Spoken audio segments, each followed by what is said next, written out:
Korban hoaks dan pemelintiran berita bukan hanya kalangan akar rumput yang tidak berpendidikan tinggi. Persatuan Guru Republik Indonesia, PGRI contohnya. Lembaga ini baru saja menunjukkan ketidakpahamannya terhadap draft UU Sisdiknas. Ketua Umum PGRI, Unifah Rosyidi menyatakan, hilangnya ayat tentang tunjangan profesi guru (TGP) melukai rasa keadilan bagi para pendidik yang selama ini mengabdi bagi kemajuan pendidikan Indonesia.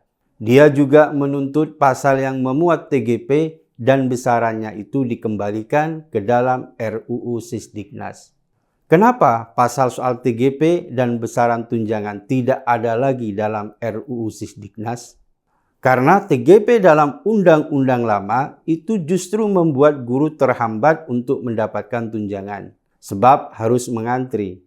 Dalam RUU Sisdiknas, tunjangan itu tetap diberikan pada guru yang sudah bekerja. Untuk seterusnya, sertifikasi hanya berlaku untuk calon guru baru, sedangkan guru yang sudah mengajar namun belum sertifikasi langsung mengikuti mekanisme dalam UU ASN dan UU Ketenagakerjaan untuk mendapatkan penghasilan yang layak.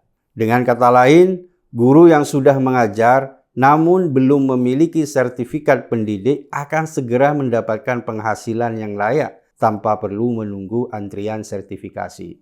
UU Guru dan Dosen adalah penyebab utama terhambatnya penghasilan yang layak bagi guru, karena membuat mekanisme terpisah dari UU ASN dan UU Ketenagakerjaan berdasarkan sertifikasi. Akibatnya, guru tidak bisa mendapatkan penghasilan yang sepantasnya karena menunggu antrian sertifikasi yang panjang. Oleh sebab itu, RUU Sisdiknas berupaya memperbaikinya. Mestinya upaya baik ini didukung bareng-bareng. Itu kalau mereka ingin para guru mendapatkan haknya dengan cepat. Tapi kalau niatnya memang ingin mempersulit para guru dengan menggunakan cara-cara lama, ya pantas saja mereka protes. Terkait soal besarannya, UU ASN dan UU Ketenagakerjaan sudah mengatur mekanisme penentuan penghasilan yang layak. RUU Sisdiknas hanya perlu mengatur persoalan lain agar tidak tumpang tindih. Jika mengikuti mekanisme yang sudah diatur dalam kedua undang-undang itu, maka guru akan lebih cepat mendapatkan penghasilan yang layak. Hal ini merupakan bagian dari strategi untuk memberikan pendapatan yang layak bagi guru yang disusun Kemendikbudristek.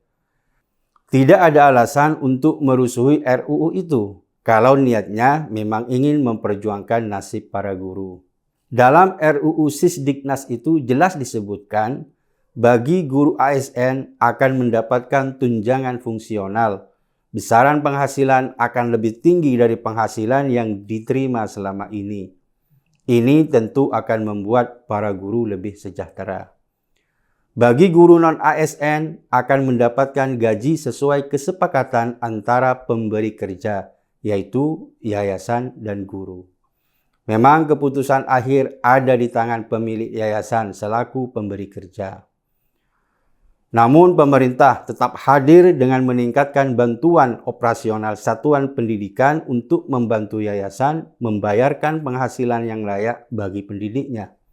Dengan demikian, yayasan lebih berdaya dalam mengelola SDM-nya. Ini adalah cara negara turut campur dalam menyejahterakan guru swasta.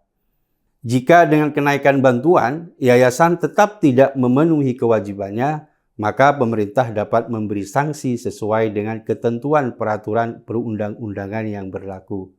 Karena yayasan itu telah menggelapkan dana bantuan pemerintah. RUU Sisdiknas ini adalah payung hukum untuk melindungi para guru. Dengan peraturan yang baru itu, para guru justru lebih cepat mendapatkan tunjangan, tanpa harus mengantri lama, tanpa harus sikut-sikutan. Mestinya hal sederhana seperti ini dapat dipahami dengan mudah oleh PGRI dan ormas yang lain yang sedang mempersoalkan RUU Sisdiknas.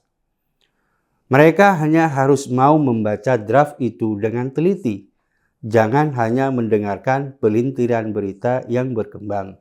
Memang korban hoak dan pelintiran berita itu rata-rata adalah mereka yang tidak kritis, atau di dalam hatinya memang sudah dipenuhi kedengkian, syak wasangka. Oleh karena itu, orang-orang ini cenderung membenarkan sesuatu yang tidak benar-benar dipahaminya. Semoga kita semua terlindungi dari perilaku demikian. Ayo tetap waras dan bersikap kritis.